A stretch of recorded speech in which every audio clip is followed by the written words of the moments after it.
Good day, my name is Kurt Von Boss, and today I'm going to be talking about the Foreign Corrupt Practices Act of 1977. In the early 1970s, there was a famous or infamous scandal known as Watergate.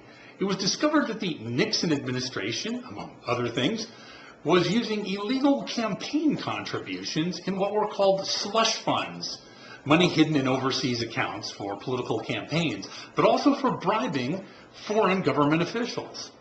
Now, the Securities and Exchange Commission decided to do a survey of American corporations to see if the use of slush funds was a normal business practice.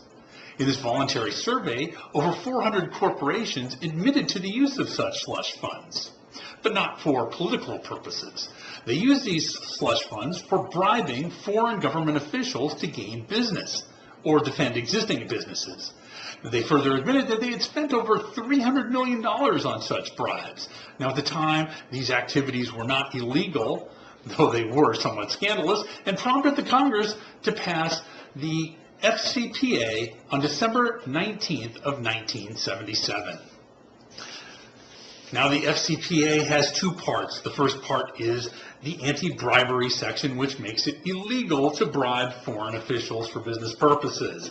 The other section has accounting requirements. Now, these accounting regulations require all publicly held corporations keep records that clearly indicate how their assets are used. In other words, they make slush funds illegal. Now, there have been a number of criticisms of the FCPA. The first one is that businesses that are accused of violating the act are coerced into joining into settlements with the Department of Justice. Very few cases have gone to court. It is stated that corporations may be afraid that if they are indicted, it may mean the corporation will be destroyed by the bad publicity. A second criticism is prosecutorial abuse. Because few cases have gone to court, there is very little case law. Therefore, prosecutors can say that the law means whatever they want it to mean. Finally, American businesses may have been damaged by the FCPA. Foreign competitors can capture business from them because they can use bribery on foreign officials as a normal business tactic. Now, defenders of the FCPA have come up with some answers to these criticisms. They claim that settlement agreements are far less coercive than going to court. The business must pay a fine, fire the employees responsible for the bribe, and enter into a monitoring agreement to see that they don't violate the law in the future. Examination of public records of these settlements do not seem to show any prosecutorial misconduct. The Department of Justice seems to be justified in their actions. Finally, the United States is no longer alone in having regulations against bribing foreign officials.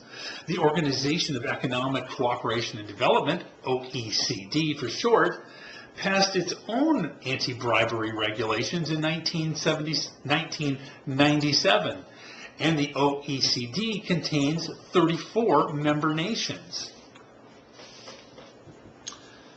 Now, in conclusion, the story or the ending of this story is somewhat mixed. I could say that the U.S. is no longer alone in allowing the use of bribery.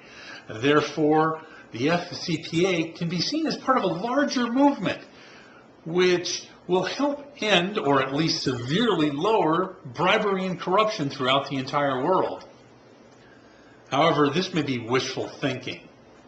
Let's take a look at China, which will one day be the largest economy in the entire world. Today, bribery and corruption is endemic in China. Can we really expect anti-bribery efforts to succeed without China being a part of them? And if China is unwilling or unable to reform itself and to join in these anti-bribery efforts, Chinese business leaders will likely to continue to use bribery as a normal business practice as they go after foreign business. Therefore, the FCPA may have created more ethical American business behavior, but it will have surely damaged American economic interests.